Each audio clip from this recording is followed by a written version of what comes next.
I'm not avoiding it. Like there, y'all, if you've been around a while, you got to know that I was born in this fire. All right.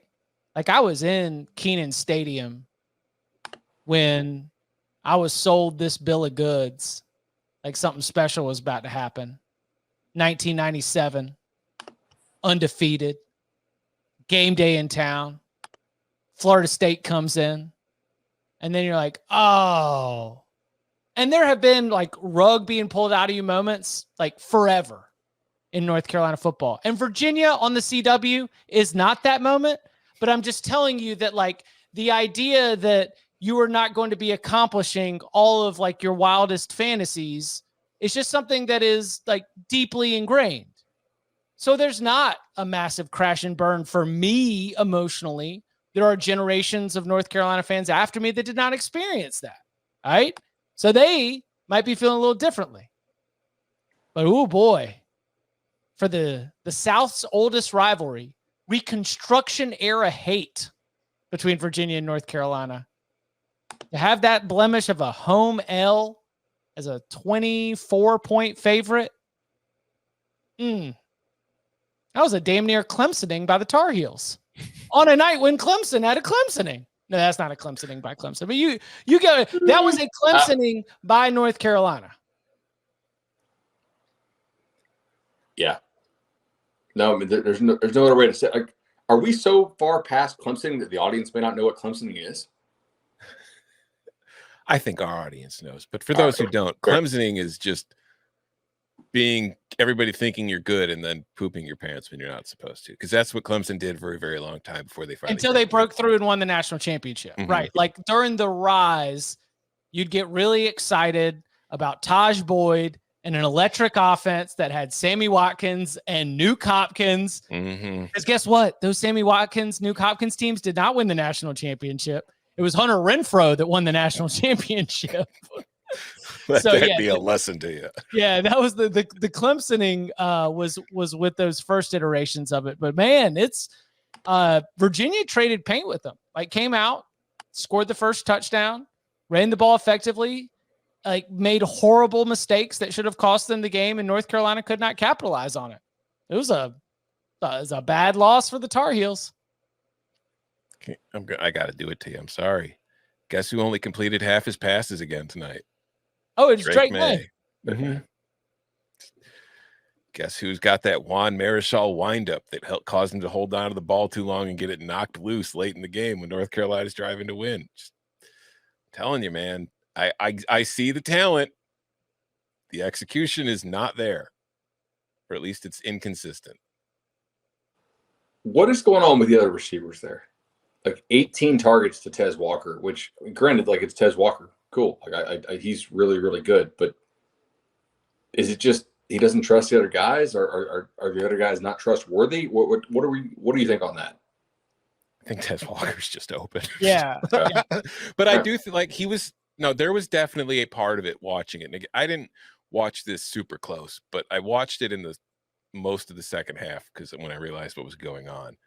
But there were times where I felt like he was just hanging on, waiting for Tez to come open and not going to any other reads.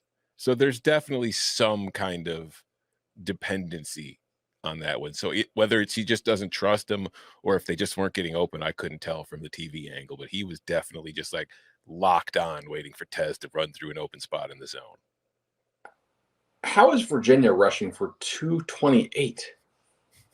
Yeah, I thought they just Mike Hollins and like the Virginia run game was just moving the ball at will. Tony Muskett was scrambling around, avoiding defenders. Like this, Tony Muskett had more success against North Carolina's defense than Spencer Rattler did. And I cannot wait in 5 years to go back and talk about how Tony Muskett played better against this defense than Spencer Rattler did. Tony Muskett might have outplayed Drake Maye. No, like the craziest part of this game to me is you mentioned Hopkins. Hopkins fumbled the ball into the end zone, out the back of the end zone for Virginia to go on a go-ahead touchdown. And went for a touchback to North Carolina.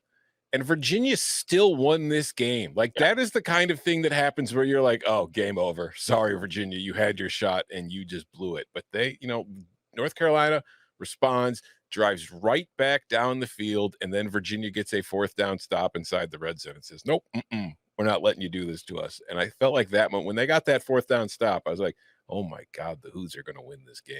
There were 2 opportunities there at the end where it was that first one after Hollins fumbles out the end zone. Then the defense actually gets a stop. Virginia has to punt, and you go right back. And you mentioned, Tom, the windup, it ends up leading to an interception for Drake Maye. His only interception of the game, but consequential nonetheless. I mean, the guy had like 340 some odd yards, right?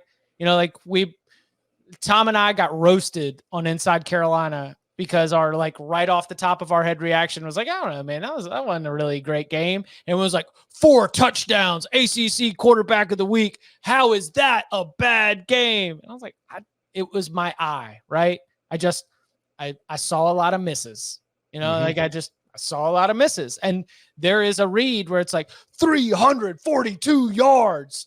How is that a bad game? I don't know, man. You're taking care of what Bud, your argument is like the maturity, right? He's not making bad passes, or he's not putting it in danger, but you're not putting it in danger on 4th down. You're throwing it to the sideline. I thought he was a lot better last week than he was this week.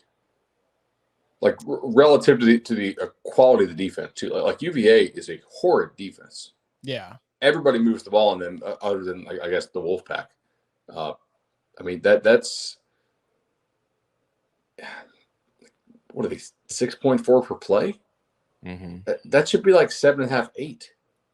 So North Carolina, 1 conference loss. I mean, the race. So by the way, back-to-back weeks, Louisville loses to Pitt on the CW. North Carolina loses to UVA on the CW. You got to develop a reputation, CW, for drama. Who's going to get the next CW game of the week pick of doom? We will find out who ends up winding up in that spot. But that race, essentially, to play Florida State in Charlotte, it's on.